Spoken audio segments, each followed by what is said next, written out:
அனைவருக்கும் வணக்கம். இது திரு கமல் சார் அவர பத்தி ஒரு காணொளி. நான் வந்து ஒரு பெரிய ஃபேன் ஒரு காலகட்டத்தில. ரொம்ப ரசிச்சு பார்ப்பேன்.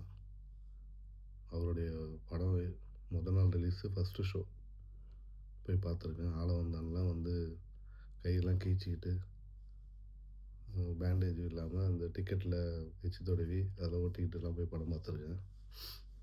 ரொம்ப கமல் மேல ரொம்ப ஈர்ப்பு அதிகமா இருந்தது.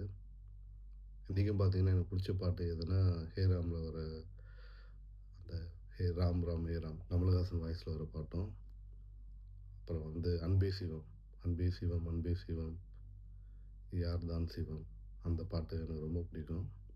என்னுடைய ஃபேவரட் எப்போதுமே ஒரு என்னைக்குமே எனக்கு அந்த ஃபேவரட் அந்த பாட்டு. ஏன்னா, அந்த குரல்ல அந்த நல்ல வலிமை இருக்கும். அந்த குரல் ரொம்ப பிடிக்கும்.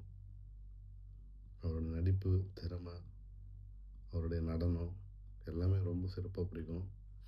அதனால தான் அவரு கட்சி ஆரம்பிக்கும்போது நான்லாம் ரொம்ப எக்ஸைட்டடா இருந்தேன்.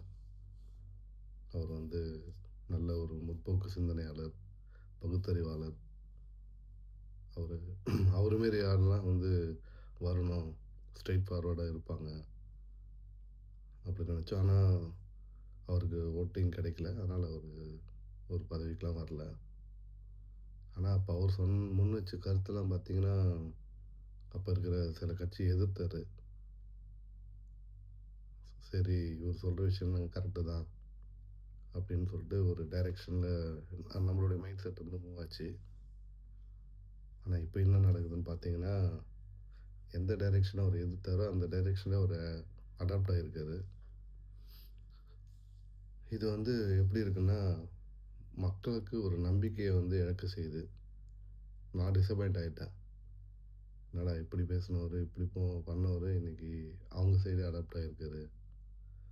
ஓகே, அது அவருடைய தனிப்பட்ட விருப்பம். அடாப்ட் ஆகலாம். ஆனா வெளியிலேருந்து பார்க்குறேன், பொது ஜனத்துலேருந்து பார்க்குற எனக்கு எப்படி ஃபீல் ஆகுதுன்னா, இது ஒரு ஏமாற்று வேலையா? இல்லன்னா தன் தோல்வியினால அடுத்த கட்டத்துக்கு என்ன பண்ணுறதுன்னு தெரியாம போயிட்டு மூவ் ஆயிட்டாரோ? இப்ப அவருக்கு அடுத்தது யார் வந்தாலுமே அந்த சிந்தனை தான் ஃபர்ஸ்ட்டு வந்து நிக்கும். ஓ! இவங்க இன்னைக்கு பேசுறாங்க. நாளைக்கு வந்து இவங்க இதுமாரி தான் போயிடுவாங்க. அதுக்கு நெறைய அந்த கட்சியில இருக்கிறவங்களே நெறைய பேர் சொன்னாங்க. இதுக்கப்புறம் விஜய் ஆட்சிக்கு வந்தாலும், விஜய் விஜய் அரசியலுக்கு வந்தாலும் அவருக்கும் நாங்க ராஜ்யசபா சீட்டு தான் குடுக்கணும். அவருக்கும் நாங்க தான் குடுப்போன்ட்டு சில பேர் பேசியிருக்காங்க பார்த்தோம். பார்த்துருப்பீங்க எல்லாருமே.